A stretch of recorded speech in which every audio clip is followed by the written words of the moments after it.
Dr. Jiwoo looked out of the window of the Terran colony station and watched the big shuttle coming down through the red sky. The shuttle was bringing the Vexkari, and everyone at the station was nervous about it. The Vexkari were very dangerous. They had sharp claws that could cut through metal. Their teeth were big and pointed.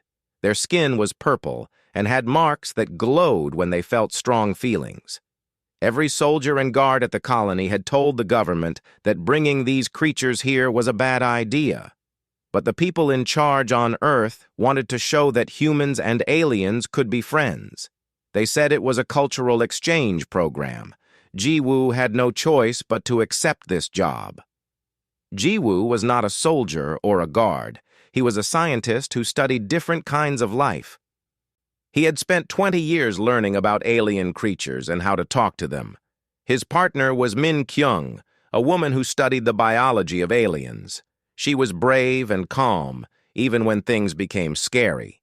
Together, they would host the first big dinner between humans and the Vexkari. This was a very important event for the whole colony. The mission commander, a strong and serious man named Captain Teo, was supposed to host the dinner at his home. But 2 days before the Vexkari arrived, Teo became very sick. He had a high fever and could not leave his bed. The hospital doctors said he needed to rest for at least 2 weeks. This meant that Jiwoo and Min Kyung had to do his job instead. They would have to invite the aliens into their home and cook them dinner. Jiwoo's home was not very big. It was just a normal apartment in the colony. It had a small kitchen, a living room, and 2 bedrooms. Min Kyung arrived early in the morning to help prepare. They cleaned everything twice. They checked all the doors and windows. They made sure everything was safe. They did not want anything to go wrong. The kitchen was where they put most of their care and attention.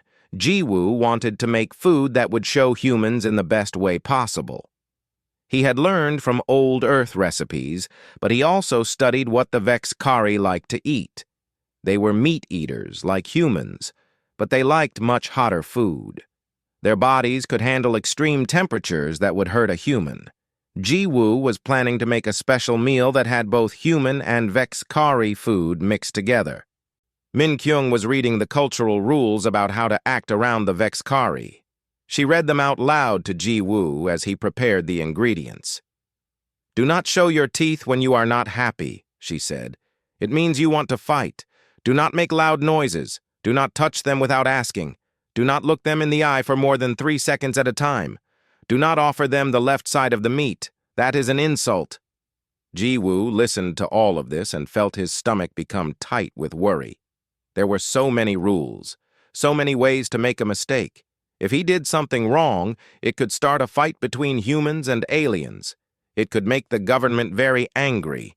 It could ruin the chances of peace between the 2 species. "What if I mess up?" he asked Min Kyung. She put her hand on his shoulder and smiled. "Then we will fix it together," she said. "We are good at solving problems." The afternoon came slowly. Jiwoo kept checking the time. He kept looking out the window. At exactly 6 o'clock, a ground vehicle pulled up to the front of the building. The vehicle was very long and had special thick doors. Jiwoo watched as the doors opened. The first ones to come out were the adult Vexkari. There were 2 of them. They were huge. Each one was over 9 feet tall. Their bodies were covered in muscle and hard scales. Their eyes glowed like orange fire. One of them had markings on their face that showed they were the leader. This was Ambassador Krexanth. The other adult was female. Her name was Shendal. She had blue markings instead of orange. But what made Jiwoo's eyes go wide with shock was what came next. 3 young Vexkari came out of the vehicle. They were much smaller than the adults, but still very big and very scary. The smallest one was about 6 feet tall. That was taller than most humans. These were the cubs. Their names were Vren, Scar, and Keel. They were teenagers, maybe 14 or 15 years old in human years. But they were still learning how to be adult Vexkari. The cubs looked around at the human colony with huge, curious eyes. They pointed at the buildings. They made sounds that were like clicks and growls. They were excited to be in a new place. Vren, the largest of the three, kept jumping up and down a little bit. His claws scratched against the ground, making noise like metal on metal. "Welcome," Jiwoo said to Ambassador Krexanth. He tried to keep his voice calm and friendly. He was very careful not to show his teeth. "We thank you for inviting us into your home," Krexanth replied. His voice came through a translation machine that turned his alien sounds into human words. "My young ones have never been inside a human dwelling before. They are very excited." The cubs made high-pitched sounds that might have been laughing. They bounced around, looking at everything. Scar, one of the female cubs, put her nose very close to the wall and smelled it. Keel, the smallest cub, poked at the light switch on the wall with one sharp claw. The light turned on and off. On and off. He made a sound like he was laughing. "Please come inside," Min Kyung said, opening the door wider. "We have prepared a meal for you." Jiwoo watched as the group came into his home. The space suddenly felt much smaller. The adults had to duck their heads to get through the doorway. The cubs kept bumping into things because they were not used to living in such a small space. Vren hit his head on the ceiling lamp and the light shook. Scar nearly knocked over a small table with her tail. Keel kept touching everything he could reach. This was going to be interesting, Jiwoo thought to himself. Maybe Min Kyung was right. Maybe they would be able to fix any problems that came up. But Jiwoo had a feeling that the real challenges were still ahead of them. The night had only just begun. Jiwoo led the Vexkari family into the living room. The adults sat down carefully on the strong chairs that had been specially made to hold them. Their weight pressed into the furniture, but the chairs did not break. Min Kyung had made sure to get the strongest furniture from the colony storage before the visit. She was good at planning ahead. The cubs did not sit down. They wandered around the room, looking at everything with bright, curious eyes. Vren walked over to a bookshelf and looked at the human books. He tried to read one of the titles out loud, but his alien voice made the words sound like growling. Scar looked at the paintings on the wall. She tilted her head from side to side, trying to understand what they were showing. Keel found a plant in the corner and sniffed it deeply. Then he tried to touch it with his sharp claws. Min Kyung quickly moved over and gently moved his hand away. "That is a plant," she explained. "Living things that grow from the ground. We keep them because they are pretty and clean the air." Keel made a clicking sound. It seemed like he understood. He was careful not to touch it again. Ambassador Krexanth watched his young ones with calm eyes. "Your home is small," he said to Jiwoo. It was not mean or rude. It was just an observation. "On our world, we live in caves that are much bigger." "Yes," Jiwoo said. "Our bodies are smaller, so we do not need as much space. But I hope it is comfortable enough for this visit." Krexanth made a low, rumbling sound that the translation machine turned into laughter. "Comfort is not something we expect from other species," he said. "We are just happy to learn about how you live." Min Kyung brought out plates of food and drink. The plates had regular human food on them, but also some special hot meat that the Vexkari would like. She put the plates on a strong table in the middle of the room. The cubs smelled the food and made excited sounds. "Dinner is ready whenever you want to eat," Min Kyung said. "Before we eat," Ambassador Krexanth said, "I have something to ask of you." He looked at Jiwoo and Min Kyung carefully. "My young ones do not get many chances to learn about human life. On our world, we teach our cubs by having them do things with their elders. They learn to hunt, to cook, to build. But here, they can only watch and listen. This is not how we learn best." Jiwoo felt nervous. He did not know what Krexanth was going to say next. "I am wondering," the ambassador continued, "if my cubs could help you prepare the dinner. If they could be part of the cooking, this would be a very good learning experience for them. It would teach them about human life in a way that reading or watching could never do." Min Kyung and Jiwoo looked at each other. Jiwoo could see the worry in her eyes. The colony rules said that aliens should not be allowed to touch things in human homes without permission. But these were young students who wanted to learn. Saying no would be disrespectful. It would show that humans did not trust the Vexkari. It would hurt the peace program.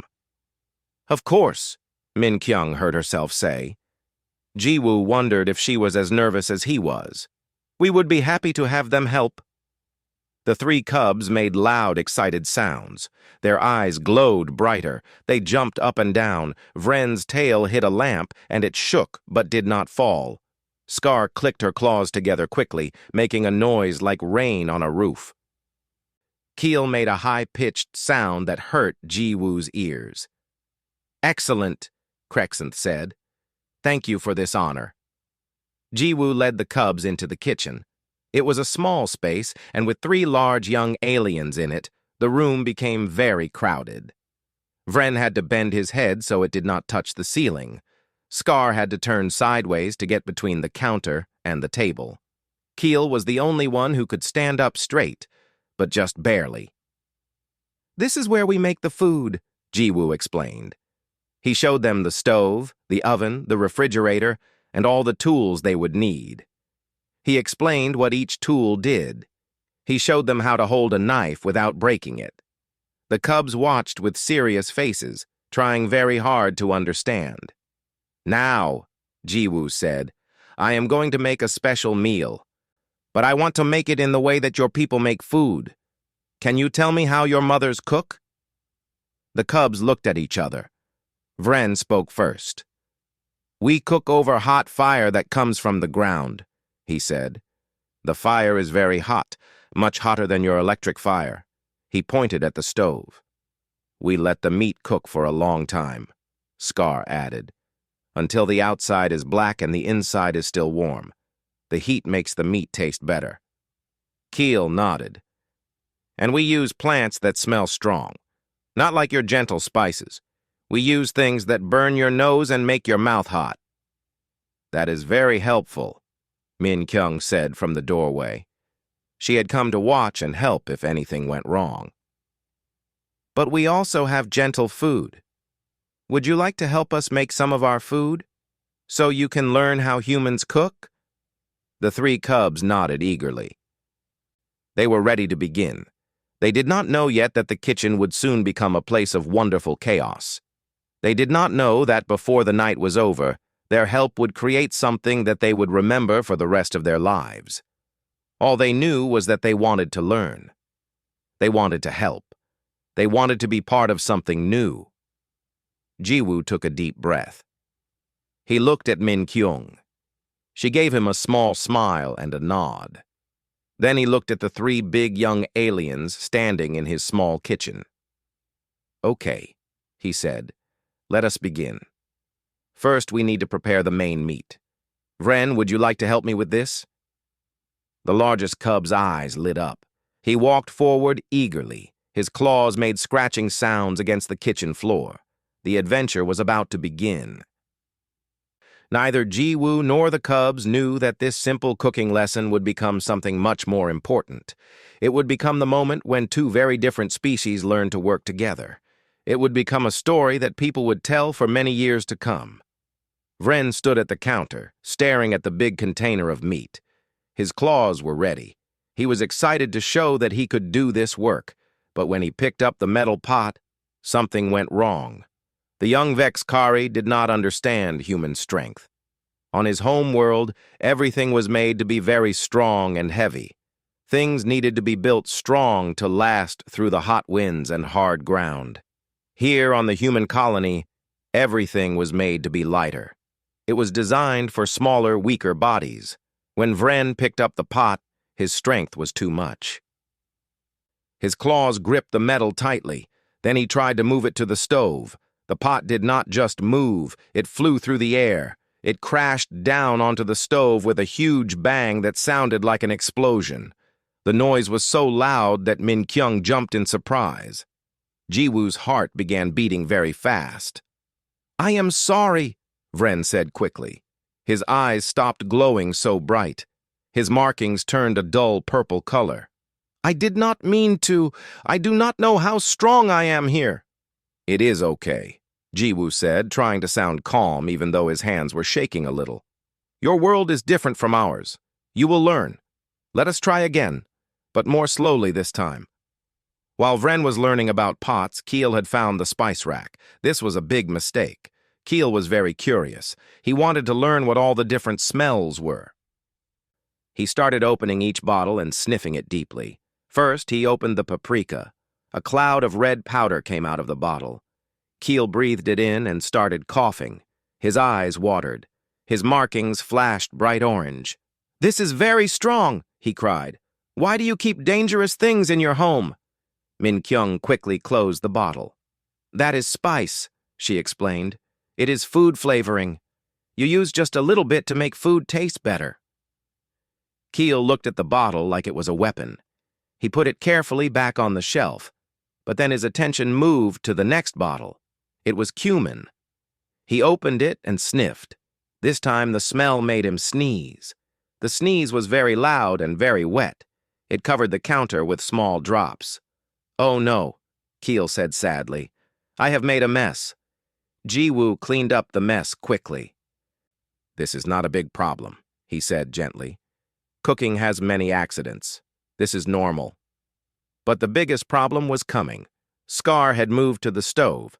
She was standing very close to it, watching the dials and buttons with great interest. She had never seen a human stove before. On her world, they used hot springs and fire vents that came from inside the planet itself. This small electric machine seemed weak to her. "This is your fire?" she asked, almost laughing. "It is so small, so gentle. On my world, we have real fire, real heat." "This fire is hot enough for cooking," Min Kyung said. Scar reached out and turned the dial. The heat went from low to high. Then she turned it again, higher and higher and higher. "Stop!" Jiwoo said, but not too loudly. He did not want to scare her. "That is too high. The food will burn." "Fire should be strong," Scar said. Her claws were still on the dial. "I want to see how hot this machine can make things." "Fire can also be gentle," Min Kyung explained. She put her hand over Scar's and turned the dial back down to a normal level. "Cooking is not about how hot the fire is. It is about having the right amount of heat for the right amount of time." Scar watched as Min Kyung showed her the correct temperature. The young Vexkari was not happy about this, but she seemed to understand. Now that all three cubs were involved, the kitchen had become very loud and very full. Vren was trying to hold the container of meat, but he was holding it too tight. The container was starting to bend. Jiwoo gently asked him to loosen his grip. Keel was sniffing every spice, and with each one, he made a different face. Sometimes his expression was happy. Sometimes it was confused. Once it was very sad. "Why do you put so many different tastes in your food?" Keel asked. "On my world, we like only hot and strong tastes." "Different tastes make the food more interesting," Min Kyung said. "It makes eating more fun." "But is it not better to just have one taste?" Scar asked. "Why make things complicated?" "Because," Min Kyung said with a smile, "different tastes together can make something new. Something that is even better than just one taste alone." Scar made a thoughtful clicking sound. She seemed to be thinking about this. The cooking continued. Vren finally managed to get the meat into a bowl without breaking anything. His large claws were shaking a little because he was trying so hard to be gentle. Keel stopped opening spice bottles, but he kept asking questions about each ingredient. "What is this?" he would ask, pointing at butter. "That is a cooking fat," Jiwoo would explain. "And this? That is salt. Why do you have so many kinds of salt?" "Because different salts have different flavors." At one point, while trying to chop vegetables, Scar's powerful claws went through the cutting board completely. The board broke into two pieces, and the vegetables flew across the room. Some of them landed on the ceiling. Some landed in Min Kyung's hair. Keel made a sad sound. "We have broken something again," he said quietly. His eyes had stopped glowing. "It is just a cutting board," Ji-woo said. "It is not important. What is important is that you are trying to learn." The three cubs looked surprised. On their world, breaking something usually meant punishment. Here, the humans were being kind about it. "Thank you for your patience," Vren said. He looked at both Ji-woo and Min-kyung. "We are not very good at this." "You are learning," Min-kyung said. "That is what matters." As the cubs worked, something was becoming clear. They were genuinely trying to help. Every mistake came from a place of honest effort, not carelessness. They wanted to do a good job. They wanted to show that they could be trusted. And even though the kitchen was getting more and more messy, even though things kept going wrong, there was something good happening in the room. There was respect. There was patience. There was friendship beginning to form between two very different species. The stage was being set for something that nobody expected. Nobody knew that in just a few more minutes, a small device on the ceiling would make a sound that would change everything. The kitchen had become warm, very warm. The heat was rising and rising. Scar had turned the stove up higher than Min-kyung had set it. The young female Vexkari kept thinking that if some heat was good, then more heat was better. The oil in the cooking pan was getting hotter and hotter. It started to smoke. At first, the smoke was just a little bit. Just a small gray cloud that floated up toward the ceiling. Ji-woo noticed it and frowned. He walked over to turn down the heat more. "The food will burn if it is too hot," he said to Scar again. But Scar was already watching something else.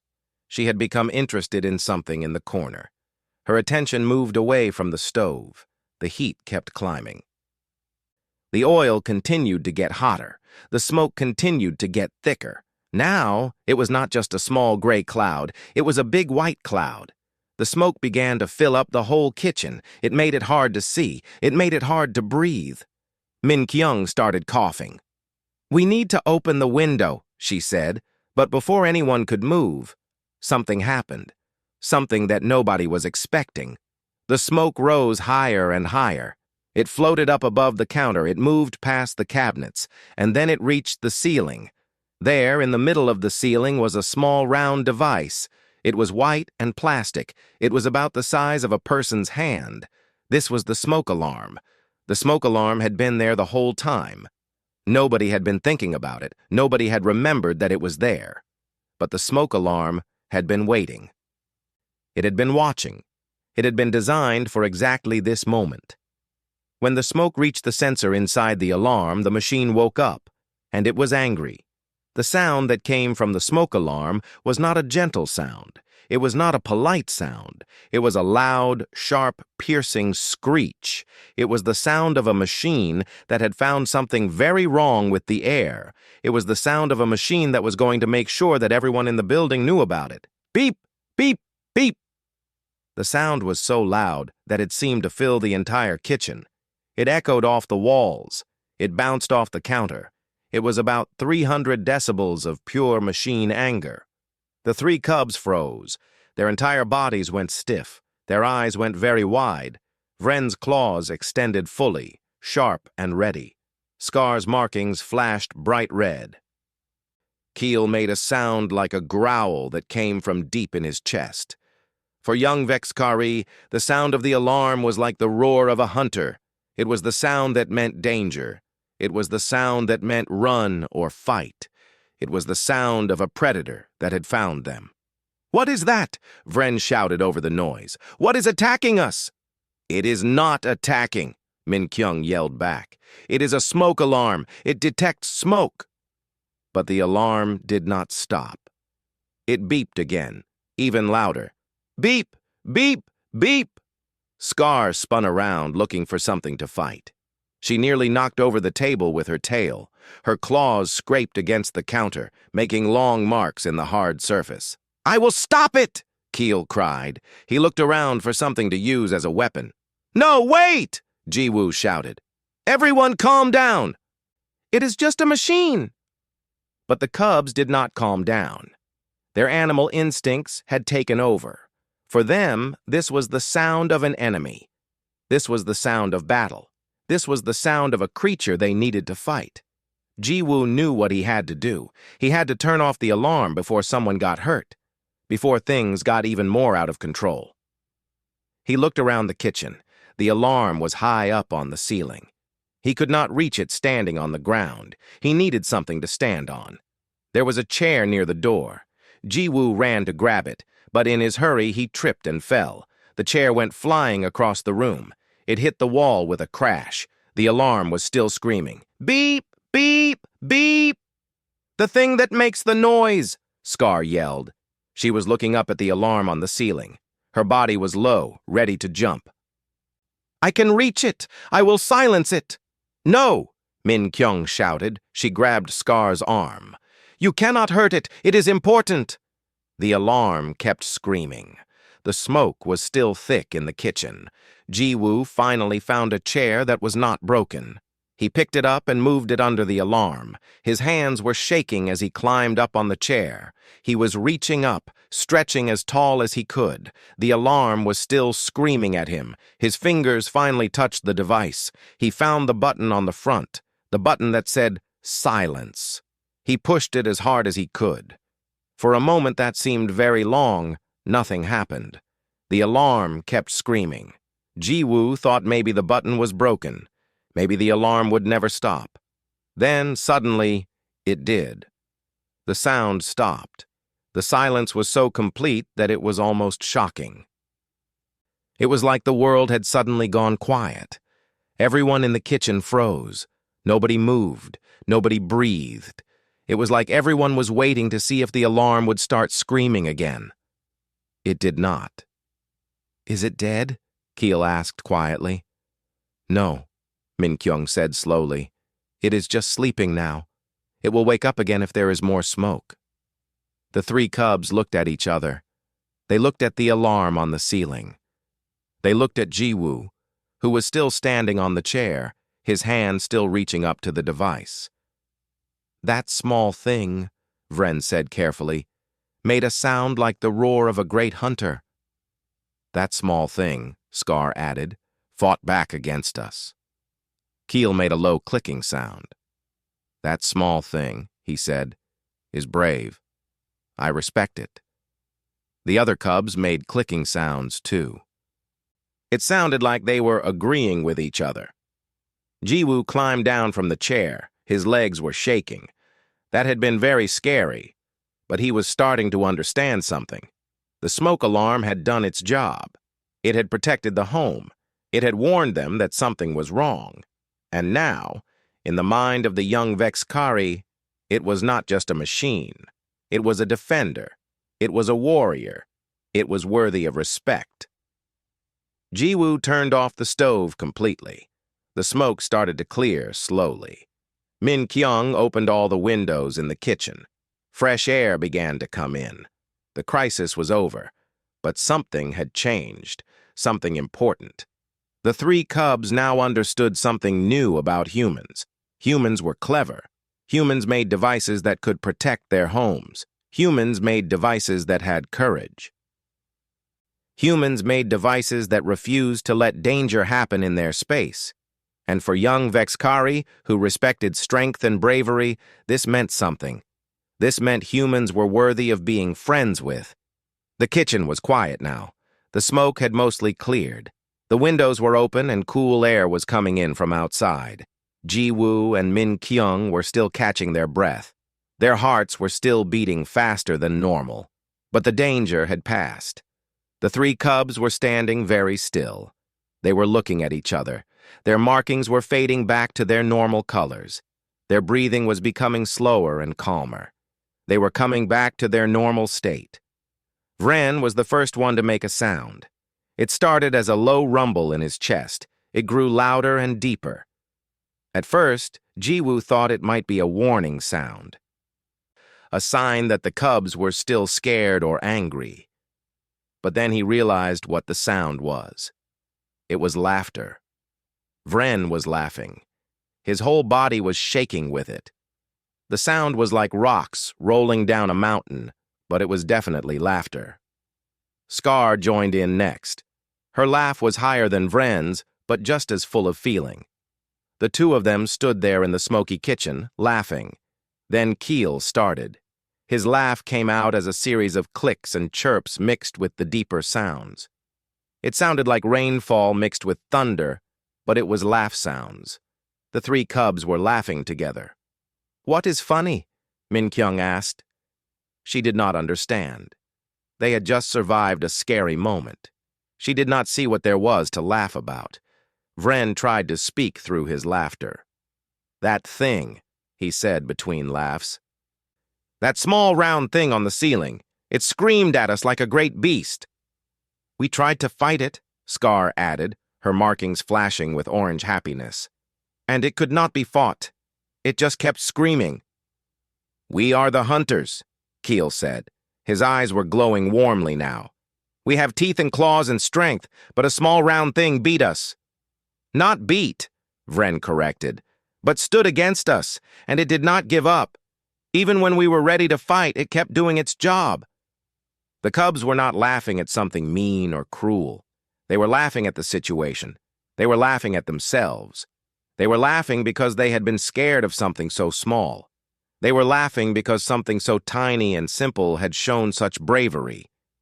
Scar walked over to where the cutting board had been broken. She looked at the pieces on the floor. Then she looked at Min-kyung.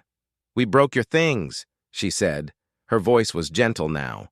"Your food preparation tools, your cooking board, your air quality machine scared us."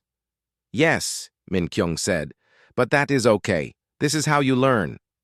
"On our world," Scar continued, "when young hunters make mistakes during training, they are told they are weak, but you are not saying that." "Because mistakes are not the same thing as being weak," Min-kyung explained. "Making mistakes while learning is how everyone becomes strong. Everyone makes mistakes. Even me." Keel made a clicking sound of interest. "Even you?" he asked. "But you are grown. You have already learned."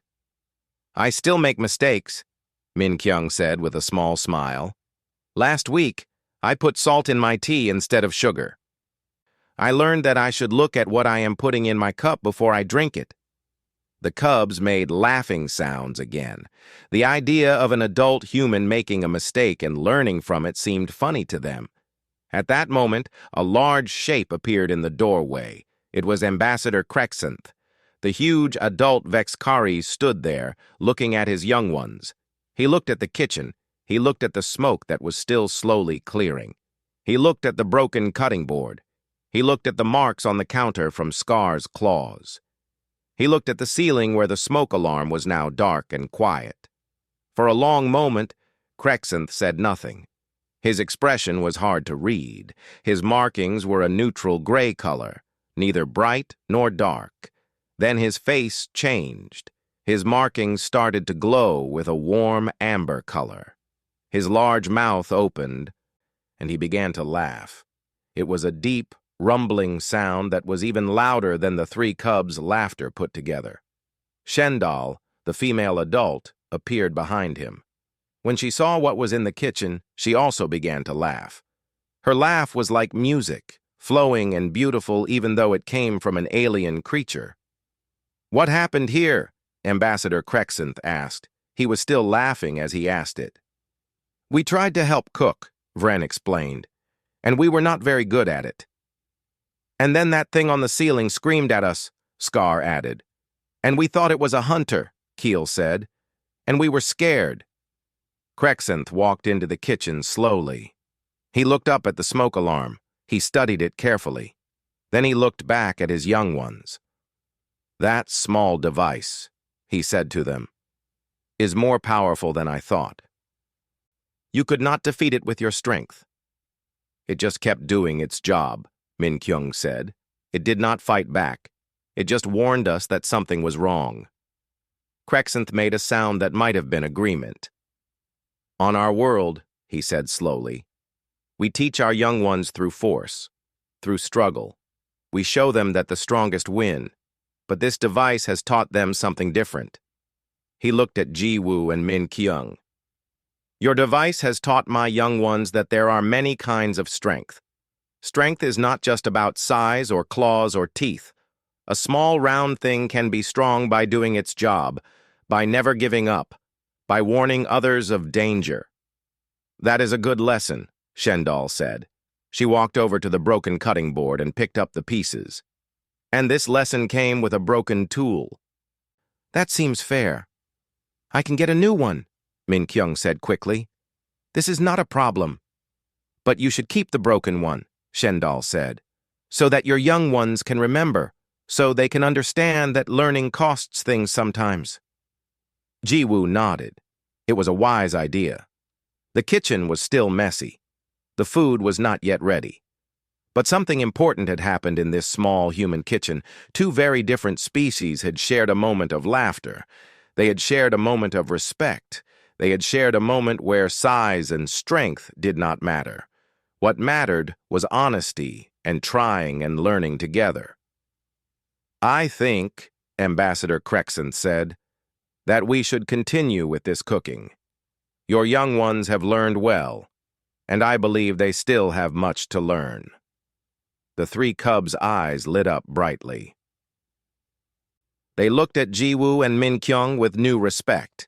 These humans had not punished them for their mistakes. These humans had laughed with them. These humans had taught them that mistakes were not shameful.